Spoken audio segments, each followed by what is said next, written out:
Cette actualité vous est présentée en collaboration avec Cryptost Academy. Ayez un temps d'avance sur le marché crypto en rejoignant notre communauté premium.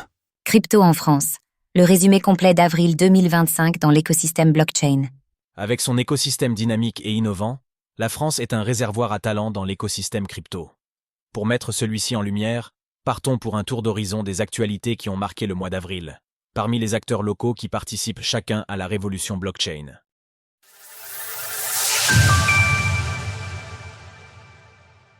Que s'est-il passé au mois d'avril en France parmi les entreprises crypto? Le mois dernier, nous avons initié un tout nouveau format pour passer en revue les actualités des acteurs français du Web 3. Poursuivons ce mois-ci en mettant en lumière ce qu'il s'est passé en France, dans le secteur des crypto-monnaies. Si l'actualité se joue souvent à l'international, c'est l'occasion de constater que les initiatives ne sont pas en reste au niveau de l'industrie locale et que nous pouvons nous réjouir d'avoir un écosystème dynamique. Le 9 avril, Paymium et Widen ont dévoilé un nouveau partenariat pour apporter de la liquidité aux investisseurs institutionnels sur la paire BTC-EUR. D'un côté, Widen est un fournisseur de technologies de trading pour institutionnels basé à Zurich et avec des bureaux en Pologne, à Singapour et à New York, tandis que Paymium est un exchange Bitcoin français, la plus vieille plateforme du genre au monde encore en activité. Depuis le 9 avril, la plateforme française d'investissement Meria permet à SC clients de mettre en place une stratégie de Dollar Cost Averaging, DCA. Désormais, il est possible d'acheter des crypto-monnaies à une fréquence journalière, hebdomadaire ou mensuelle sur Meria, retirant ainsi une grande charge psychologique. Le 23 avril, CoinHouse a ajouté 16 nouvelles cryptos à sa plateforme, portant ainsi le nombre de crypto-actifs de son catalogue à 70. Entre Memcoin, Gas Token de Layer 1 ou tokens utilitaires, nous retrouvons ainsi le Bonk, le PPE, le Floki, le WIF, le Ton, le Tao, le Sei, le Flow, le Pite, le Fil, l'AR, le Jup, le Ray, l'ENA, le Gala et le CAS. Le 2 avril, Usual et l'entreprise de sécurité blockchain Sherlock ont lancé ce qu'elles revendiquent être le programme avec le plus gros prix de chasse à la prime de l'histoire de la technologie, d'une valeur de 16 millions de dollars. Lancé par l'ancien député français Pierre Persson, Usual développe le stablecoin USD0, capitalisé aujourd'hui à plus de 648,3 millions de dollars. Après avoir lancé sa plateforme tout en un pour la finance décentralisée, DeFi, le mois dernier, Coinstancy a poursuivi ses développements tout au long du mois d'avril. Entre autres, plusieurs pools de stablecoins ont été lancés, afin de répondre à plusieurs types profils en matière de risque et de rendement, tandis qu'un système de quête quotidienne a également vu le jour pour offrir aux utilisateurs des récompenses en apprenant. Le 29 avril dernier, Ledger et Kiln ont dévoilé une nouvelle collaboration pour faciliter l'accès au rendement sur les stablecoins pour les utilisateurs de Ledger Live. Tout en restant en self-custody, il est désormais possible d'obtenir jusqu'à 9,9% de rendement annuel sur l'USDC, l'USDT, le DAI et l'USDS depuis un seul et même endroit. Toujours à propos de Ledger, le leader de hardware wallets a confirmé une mise en garde vis-à-vis d'une arnaque ciblant les clients de la marque.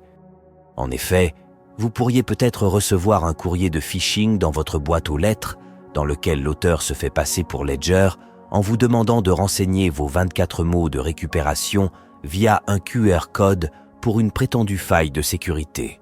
Il s'agit bien évidemment d'une arnaque. Début avril, Ladan a publié la 4e édition de son traditionnel baromètre de l'écosystème Web 3 en France, permettant ainsi de prendre la température concernant l'adoption des technologies blockchain dans notre pays. Nous l'avons passé en revue à travers 4 articles dédiés, en mettant notamment en lumière que de moins en moins de Français détenaient des crypto-monnaies. Il y a 2 semaines environ, nous sommes revenus sur une jurisprudence inédite en Europe. Le 20 mars dernier, le tribunal judiciaire de Marseille a effectivement reconnu des preuves sur la blockchain Bitcoin, BTC, au cours d'un procès pour contrefaçon opposant AZ Factory à Valeria Moda. Pour protéger ses créations, Arizona Factory avait recouru au service de Blockchain Europe en 2021, qui cherche à révolutionner le secteur de la propriété intellectuelle. Depuis plus de 4 ans maintenant, Exaion, une filiale d'EDF, opère en tant que validateur sur la blockchain Tezos, XTZ.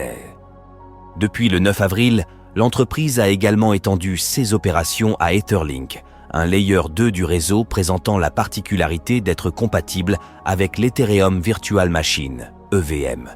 Du 8 au 10 avril dernier, c'est la traditionnelle Paris Blockchain Week, PBWO, qui s'est tenue au Carrousel du Louvre à l'occasion de sa 6e édition.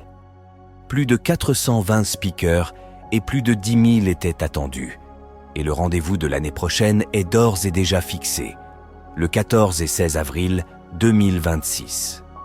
Le 8 avril, l'application de paiement en crypto-monnaie, Lizzy, a annoncé une levée de fonds de 1,3 million d'euros, à laquelle a notamment participé la Tezos Foundation. Forte de ses 400 000 points de vente, l'entreprise compte maintenant intégrer le layer 2 Etherlink à sa solution.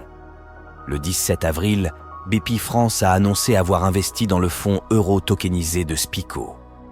Alors que nous supposions que le montant dudit investissement pouvait être de 1 million d'euros, cette initiative concrétise les ambitions de la banque publique révélées en mars au sujet des crypto-monnaies.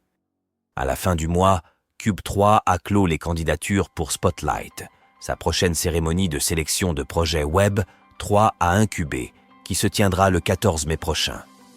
En avril, plusieurs partenariats ont été annoncés pour cet événement, dont un avec l'Aveshan Initiative, ACI, ou encore avec Tezos et la région Pays de la Loire. Aussi concernant Cube3, l'incubateur et accélérateur Web3 a organisé son Investor Day le 11 avril dernier dans les locaux de Ledger à Paris. À cette occasion, les startups Web3 Memory Connect, Venalabs, Bounty, Dogo et ANIW3AR ont cherché à lever entre 250 000 et 1 million d'euros pour poursuivre leur développement. Stable, le jeu blockchain de fantasy sport créé en collaboration avec le PMU, permet aux joueurs de s'affronter dans des courses hippiques avec des doubles numériques de réels chevaux. Lancé en 2023 sur la blockchain Tezos, XTZ, Stables a officialisé un partenariat avec Equibase le 2 avril dernier, permettant ainsi d'étendre la portée de Stable au marché américain. Depuis 2 ans, le studio de jeux vidéo Ubisoft est en partenariat avec Immutable, IMX, le layer 2 d'Ethereum, ETH, axé sur le gaming. Le 23 avril dernier, cette collaboration s'est concrétisée par l'annonce d'un futur jeu de cartes en ligne, Might and Magic Fates. Le 24 avril, Banijay Rights, une multinationale française détenant les droits de distribution de la célèbre série à succès Peaky Blinders, s'est associée à Anonymous Labs pour créer un jeu vidéo crypto. À l'horizon 2026, nous pouvons ainsi nous attendre à voir un nouveau token mettant la famille Shelby à l'honneur dans un tout nouvel écosystème Web3. Retrouvez toutes les actualités crypto sur le site cryptost.fr.